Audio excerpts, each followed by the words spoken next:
আল্লাহ তাআলা বলেন, ইন্নাল মুত্তাকিনা ফি মাকামিন আমিন। নিশ্চয়ই মুত্তাকি বান্দাদেরকে, তার অনুগত বান্দাদেরকে, ইমানদার বান্দাদেরকে আল্লাহ রাব্বুল আলামিন যে জান্নাত দেবেন সেটি হবে সম্পূর্ণ নিরাপদ।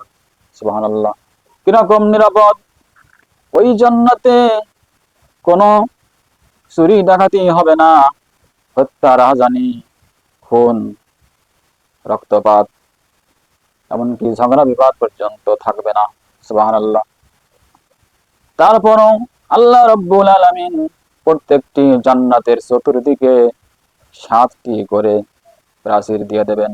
আল্লামা জালালউদ্দিন সৈয়দ রহমতুল্লাহ আলাইহি ওনার লিখিত কিতাব নুরুস সুদুর ফি শারহিল কুবুর গ্রন্থে উনি লিখেছেন যে ওই 7টি প্রাচীর, তার প্রথমটি হবে রৌপ্যের, দ্বিতীয়টি স্বর্ণের, তৃতীয়টি ইয়াকুত পাথরের, চতুর্থটি হবে মতির, পঞ্চমটি ওয়ারিদের, ষষ্ঠটি জমররাত পাথরের এবং সপ্তম প্রাচীরটি হবে আলো ঝলমল নূরের তৈরি।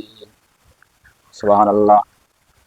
আর একটা থেকে আরেকটি প্রাচীরের দূরত্ব হবে 500 বছরের রাস্তার সমতুল্য। সুবহানাল্লাহ।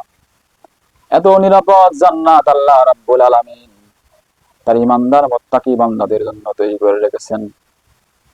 তাই আসুন আমরা ওই জান্নাতের জন্য আমরা এই দুনিয়াতে আল্লাহ পাককে ভয় করে চলি, পাপ কাজকে বর্জন করি, 5 ওয়াক্ত নামাজ ঠিক মতো পড়ি, বেশি বেশি নেক আমল আমরা করতেই থাকি।